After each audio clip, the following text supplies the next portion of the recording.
From the Communications Center in Yonkers, New York, this is News and Views, presented by the student broadcasters of the Archdiocese of New York.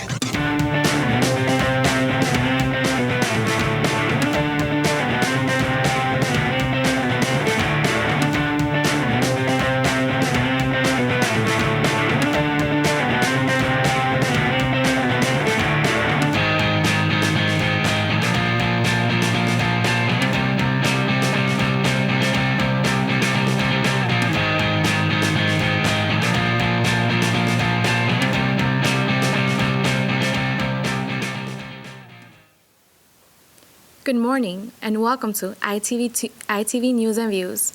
I'm Carla Cadenas. When we think of America, we think of a land of opportunity that has plenty to offer. No one dreams of people going without food in this country. When we think of hunger, we imagine the problem existing in third world countries where people are dressed in rags and look malnourished. But today, 1 in 6 Americans struggles to put food on the table. The economic crisis of 2008 caused a dramatic increase in hunger. More than 50% of our hungry households participated in one or more of our 3 largest federal food nutrition assistance programs.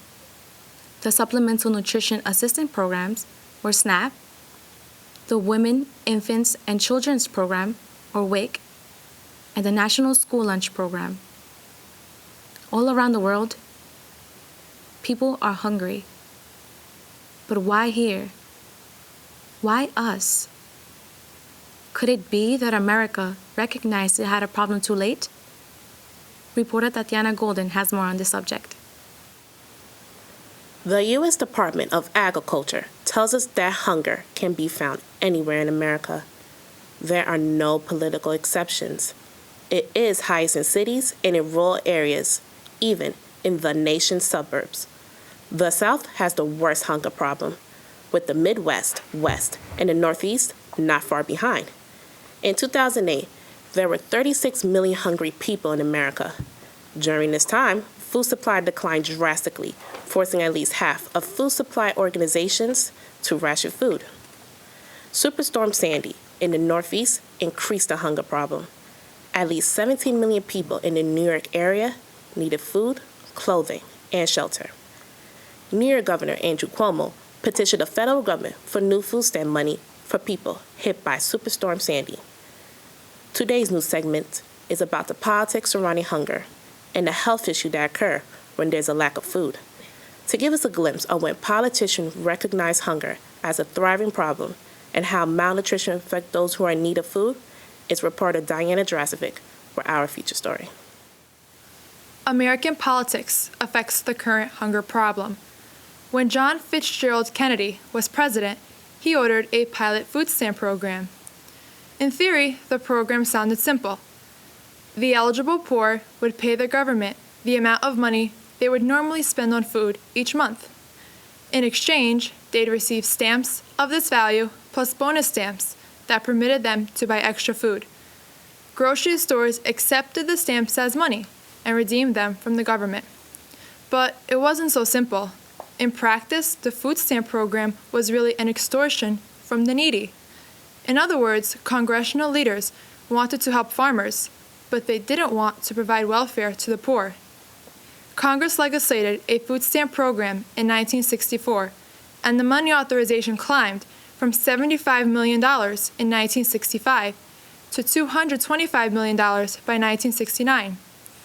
The formula used for stamp payment produced comments like, "The stamps are now after 2 weeks," or "We can't afford the stamps." Politics started to rear its ugly head, and the American people started to suffer. This was only the beginning. When President Johnson took office, the hunger issue was no better.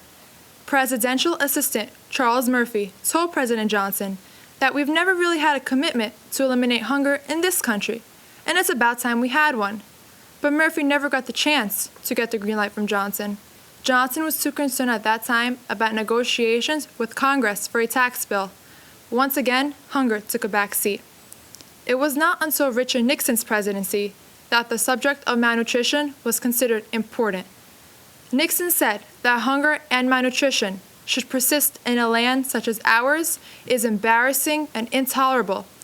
2 days later, after President Nixon took office, food program reformers received the information they'd been waiting for: authoritative scientific proof of the existence of hunger and malnutrition in America. It's been years since America first admitted she had a huge problem on her hands. We now know so much more about nutrition and good eating habits. According to the study called Map the Meal: Child Food Insecurity in 2011, 17 million American children are struggling with food insecurity. This means they do not have constant access to enough nutritious foods. Medical research has proven that lack of nutrition can permanently alter a child's brain. Malnourished children, therefore, can have mental and health issues. Lack of vitamins A and D are two of the most common deficiencies today. Lack of vitamin A can lead to impaired vision and night blindness, while lack of vitamin D can cause serious bone deformities. However, children are not the only victims of poor nutrition.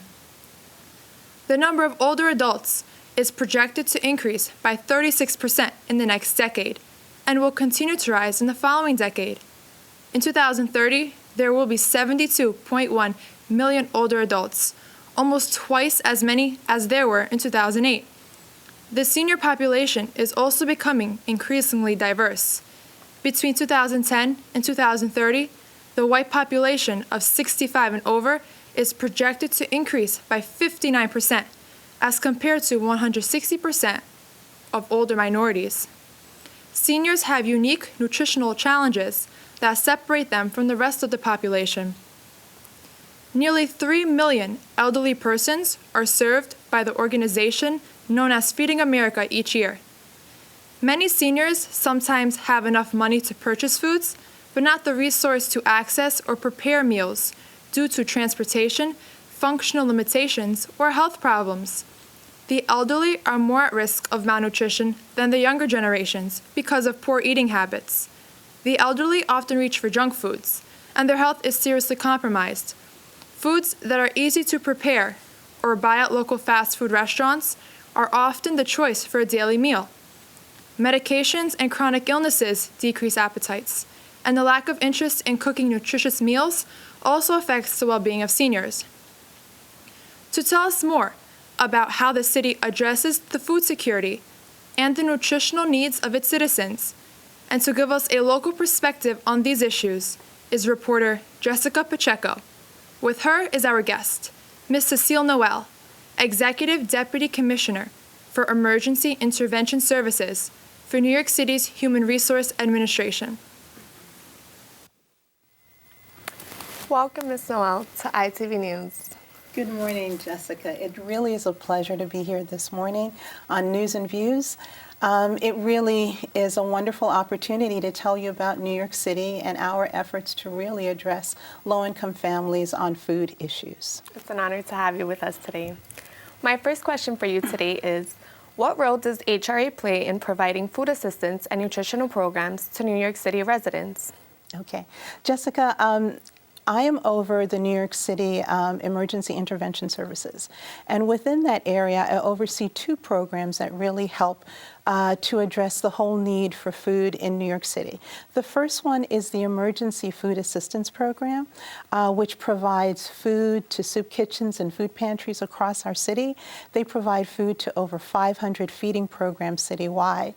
And the other is the Supplemental Nutrition Assistance Outreach component. So we go out into the community and we help individuals understand SNAP and help them apply for SNAP. I saw on nyc.gov that there are nearly 1.8 million low-income New Yorkers, including families, the elderly, and the disabled, receiving Supplemental Nutrition Assistance Program, also known as SNAP. Mm-hmm. What do you think are the socioeconomic factors driving this demand for food support?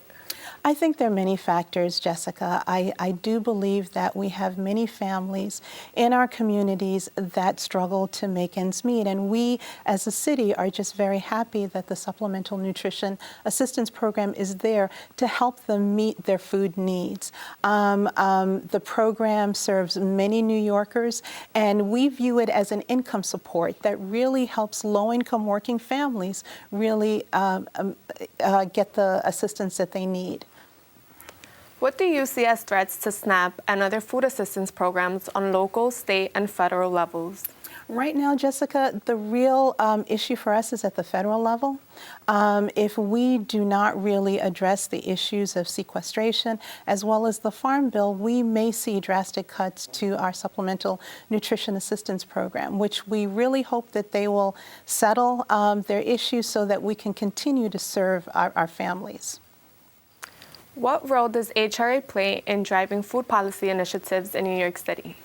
HRA, under the guidance of the state, really does do a tremendous amount in driving food policy. As you said before, we have a lot of folks who are now receiving supplemental nutrition assistance, and that really is because we have taken the policy stand that low-income working New Yorkers need this benefit in order to stay employed and to feed their families. And so we have really made it a local initiative to outreach to these families and sign them up where possible for this benefit. We also ensure that through our emergency food assistance program that we are in fact delivering food to communities where they're most needed so that they can be distributed to families through various organizations. So we are a very big driver in ensuring that these services are out there for the families that need them. You mentioned the local level, and that relates to my next question, which is I live and go to school in the Bronx, so I am very interested with the problems in my borough. Has the Bronx been hit hard by the need for food assistance? The Bronx is definitely an area and pockets of the Bronx that we see a need in terms of low-income families. And in that, we have a large number of feeding programs in the Bronx, as well as we do a lot of outreach for supplemental nutrition assistance in the Bronx. And we're very proud of our efforts to enroll as well as provide food to many of these communities. Ms. Noel, is there always an increase in the need for food assistance when there is a catastrophic event, and is money always made available?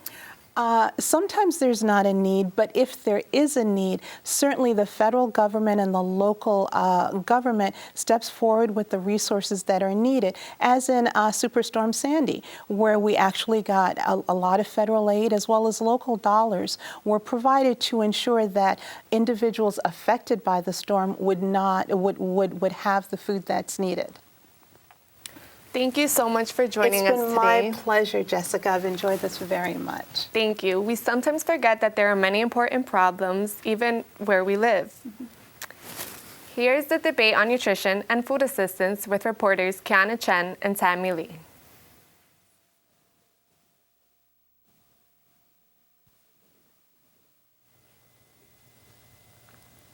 We just heard from reporter Jessica Pacheco and our guest, Mrs. Sia Noel, regarding food policies and other issues around food assistance. My concern is how America uses their food assistance programs. Yes, these food assistance programs, they promote food security and improve the economic well-being of needy households. But the effect on the quality of the diets of these food stamp recipients is less clear. Food assistance programs are not being used the way they should, and therefore are adding on to the health obstacles that this America is facing. No, I really don't agree with this, Tammy. These food assistance programs give people better food choices. Like, what about in the late 60s, when the Field Foundation had a study in poor areas for malnutrition? Later, in 1977, they had the same study in the exact same poor areas and found a lower case of hunger. And this is after these programs made available nationwide.